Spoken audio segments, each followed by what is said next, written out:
बिस्मिल्लाहिर्रहमानिर्रहीम। अस्सलाम वालेकुम। मेरा नाम डॉक्टर वर्दा सईद है और मैं नूर जन्नत रिहेबिलिटेशन सेंटर के प्लेटफॉर्म से बात कर रही हूँ। आज हमने यहाँ पर एक फ्री मेडिकल कैंप कंडक्ट करवाया था फिजियोथेरेपी टीम की तरफ से, जिसमें हम लोगों ने बच्चों को न्यूट्रिशनल गाइडलाइंस दी और उनका वेट, हाइट, BMI चेक किया। और हमारे साथ आज हैं यहाँ पे डाइटिशियन अमरीन कलीम। मैं इनसे पूछना चाहूँगी, अस्सलाम वालेकुम, आप थोड़ा सा अपना इंट्रोडक्शन दें। This is dietitian Amreen Kareem. I am a consultant dietitian and nutritionist by profession. मैंने अपना ग्रेजुएशन जो है वो गवर्नमेंट कॉलेज यूनिवर्सिटी फैसलाबाद से कंप्लीट किया है। इसके अलावा मैंने डिफरेंट गवर्नमेंट और 7 गवर्नमेंट ऑर्गेनाइजेशंस में काम किया हुआ है। फॉर एग्जांपल गंगाराम हॉस्पिटल में काम किया है, शेख ज़ैद हॉस्पिटल में, सुरैया अजीम वक्फ हॉस्पिटल और इसके अलावा लाहौर जनरल हॉस्पिटल में। अभी करंटली मैं care and cure medical centre Tajbagh में काम कर रही हूँ। और thank you so much, thank you for giving your time. अच्छा, आप मुझे बताएं कि आज का आपका यहाँ पे एक्सपीरियंस किस तरह से रहा? लाइक आपने स्पेशल बच्चों के साथ इंटरेक्ट किया तो आपको किस तरह के केसेस देखने को मिले और ओवरऑल आपका आज का एक्सपीरियंस क्या था? ओवरऑल एक्सपीरियंस जो है वो काफ़ी बेहतरीन रहा है आज, बिकॉज आई हैव सीन कि यहाँ पर बच्चों की जो ब्रॉटअप हो रहा है और जितनी ज़्यादा देखभाल हो रही है वो बहुत ज़्यादा बेहतर तरीके से की जा रही है। और इसके अलावा जो मैनेजमेंट है, जिस तरीके से काम हो रहा है, वो सब कुछ बहुत बेहतरीन तरीके से सर अंजाम दिया जा रहा है।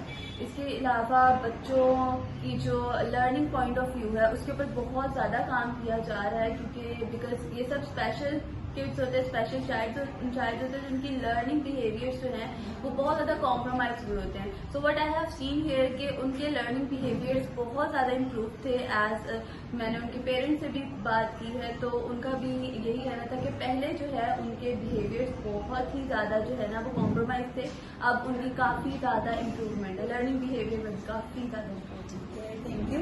अच्छा, न्यूट्रिशन के पॉइंट ऑफ व्यू से अगर हम बात करें तो आपने क्या एक चीज़ कॉमन या एक मेन कॉज क्या है बच्चों में जिसकी वजह से न्यूट्रिशनल डिफिशिएंसी आती है या बच्चे जो है वो इस चीज़ में कॉम्प्रोमाइज होते हैं? ओके, सबसे जो मेजर चीज़ मैंने नोटिस की है ना, न्यूट्रिशनल डेफिशिएंसी के हवाले से भी और ओवरऑल उनकी मेंटल हेल्थ के हवाले से भी, कि पेरेंट्स का पर्सनली भी ये कहना था। एक तो फर्स्ट चीज़ जो कि मेजर इशू था वो कज़न मैरिज थी।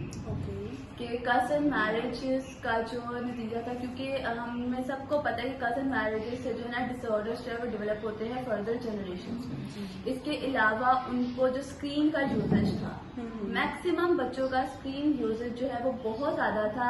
बाय बर्थ वो लोग नॉर्मल थे, लेकिन स्क्रीन यूजेज की वजह से उनका जो है ना ब्रेन कॉम्प्रोमाइज हो गया और ये इसकी मेजर वजह थी। अब हम लोग न्यूट्रिशनल डेफिशिएंसी के हवाले से आ जाते हैं। तो क्योंकि वो स्क्रीन यूजेज बहुत ज़्यादा कर रहे थे, जिसकी वजह से जो है उनमें न्यूट्रिशनल डेफिशिएंसीज होगी, प्रॉपर फूड नहीं उन्होंने लिया, उनकी ब्रेन डेवलपमेंट के लिए जो चीज़ रिक्वायर्ड थी वो रिक्वायर्ड नहीं हुई, उनकी जितनी भी ब्लड प्रोफाइल है वो सारी बहुत ज़्यादा कॉम्प्रोमाइज थी। उनमें मोस्टली बच्चे एनेमिक थे, उनमें एनीमिया की डेफिशिएंसी थी, जितने भी बाकी न्यूट्रिएंट्स थे उनको डेफिशिएंट थे, जिंक की डेफिशिएंसी थी, उनमें विटामिन B9, B12 की डेफिशिएंसी थी।